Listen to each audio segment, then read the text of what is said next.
नमस्कार। सबसे पहले मैं आप सभी का धन्यवाद करना चाहूंगी, आप सभी का, मंच पर बैठे सभी वरिष्ठ साथियों का।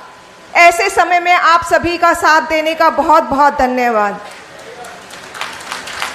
अभी तक आप सभी अब तक समझ तो गए होंगे कि दिल्ली के मुख्यमंत्री अरविंद केजरीवाल को एक गहरे राजनीतिक षड्यंत्र के तहत जेल में डाला हुआ है। सबसे पहले मार्च में लोकसभा चुनाव से जस्ट पहले ईडी ने दिल्ली के सीएम को जेल में डाल दिया, एक बयान के ऊपर, बिना किसी सबूत के। बयान है एनडीए के सांसद मगुंटा रेड्डी का। मगुंटा रेड्डी सिर्फ एक बार सीएम से मिले थे। उनको कोई चैरिटेबल ट्रस्ट खोलनी थी दिल्ली में, उसकी जमीन के लिए वो सीएम से मिलने गए थे। इस मुलाकात को ईडी ने घुमा दिया। ईडी ने उनके बेटे, सांसद के बेटे को जेल में डाल दिया, 5 महीने तक जेल में रखा। इस बीच उनकी मम्मी, माताजी बीमार हो गई। उनकी पत्नी ने आत्महत्या की कोशिश की। अब ईडी ने उनसे कहा, आप अरविंद केजरीवाल पर इल्जाम लगाओ, उन्होंने आपसे 100 करोड़ रुपए मांगे थे। डील हो गई दोनों में, झूठा बयान बन गया और अरविंद केजरीवाल को अरेस्ट कर लिया ईडी ने। ईडी ऐसा क्यों करती? ईडी ऐसा इसलिए की क्योंकि ये किसी षड्यंत्र के तहत किया गया था, दबाव के तहत किया गया था। ट्रायल कोर्ट ने सीएम को बेल दे दी और कहा कि बेल का लॉलीपॉप देकर एक बयान पर बिना सबूत के सीएम को गिरफ्तार किया गया और बेल मिल गई। तुरंत 2 एक्शन लिए गए केंद्र सरकार ने। पहला, ईडी अपने वकील के भाई के कोर्ट में, अब भाई तो भाई का ही साथ देगा, अपने भाई के वकील के कोर्ट में जाकर इस बेल पर स्टे ले आई।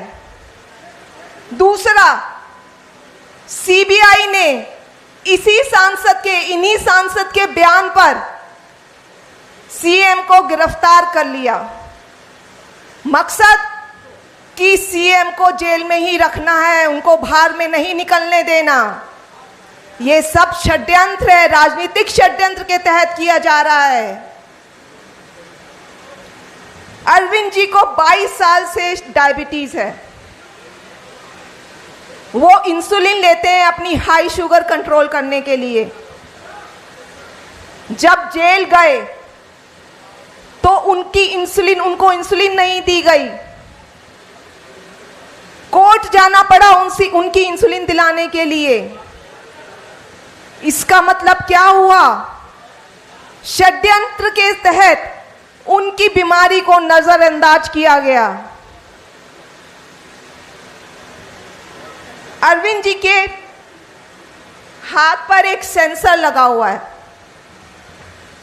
ये रीडर है, रीडर। इस रीडर से, वो सेंसर से रीडिंग लेते हैं, जिससे शुगर का लेवल पता चलता है कि उनके शरीर में शुगर का क्या लेवल है। और इसी रीडर में एक ग्राफ बनता रहता है। वो ग्राफ है इस तरह का, पूरा ग्राफ बनता है जिसमें पूरे दिन की शुगर लेवल रिकॉर्ड हो जाती है कि किस समय क्या शुगर लेवल था। आमतौर पे अगर 70 से नीचे शुगर जाती है तो पेशेंट को कपकपाहट होती है, घबराहट होती है, पसीने छूटते हैं। ये सब लो शुगर के सिम्टम्स हैं। घर में 5-6 महीने में कभी होता है ऐसा मुख्यमंत्री को, तो हम तुरंत उन्हें संभालते हैं, उन्हें कुछ मीठा देते हैं जिससे उनका शुगर लेवल आ जाए। अभी कुछ दिन पहले ही हमें पता चला कि जेल में तो उनकी लगातार शुगर डाउन है। 5 बारी 50 से नीचे गई है रात में सोते हुए। जाको राखे साइयां, मार सके ना कोई।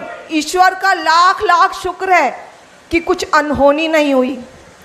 उनकी जान को बहुत खतरा है और साजिश षड्यंत्र के तहत उनकी बीमारी को नजरअंदाज किया जा रहा है।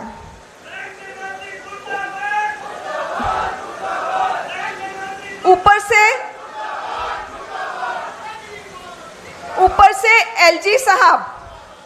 एलजी साहब ने अभी एक चिट्ठी लिखी है। वो चिट्ठी में कहते हैं, अपने सीएम पे इल्जाम लगाते हैं कि सीएम विलफुल्ली, मतलब जानबूझकर कम खा रहे हैं। क्या मजाक की बात है। मतलब वो खुद की जान खतरे में डाल रहे हैं कम खाकर।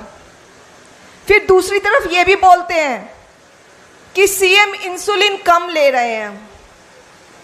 मैं एलजी साहब को बताना चाहूँगी कि जब शुगर हाई होती है, इंसुलिन की ज़रूरत तब पड़ती है। उनकी पहले ही 50 से नीचे शुगर जा रही है, इंसुलिन लेके वो खुद को ख़त्म करना चाहेंगे। अब आप लोग बताइए, ये तानाशाही नहीं है, ये षड्यंत्र नहीं है क्या बीजेपी सरकार का?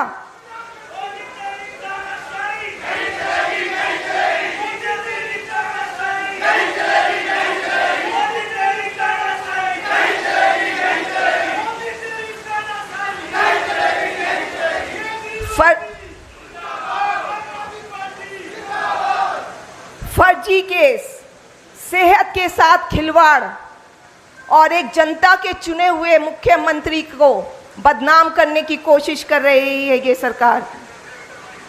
इनका सिर्फ और सिर्फ एक ही मतलब है, एक ही मकसद है कि कैसे दिल्ली के कामों को रोकना है। क्योंकि किसी ना किसी तरह से दिल्ली के लोगों का काम नहीं रुकवाते। वो लड़ाई कर करके सब काम करवाते हैं दिल्ली के लोगों का। भाजपा की राजनीति, भाजपा के 7 सांसद दिए दिल्ली के लोगों ने। आप उनसे पूछिए दिल्ली के लिए इन भाजपा के सांसदों ने क्या काम किया है। इन लोगों की सिर्फ एक ही राजनीति है, नफरत की और काम को रोकने की।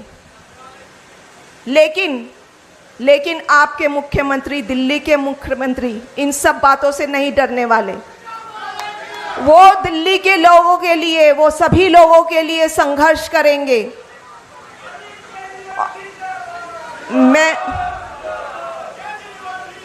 मैं 30 साल से उनके साथ हूं। मुझे पता है उनमें सेवा का कितना जज्बा है और मैं आशा करती हूं कि आप सब भी उनका साथ देंगे। धन्यवाद, नमस्कार।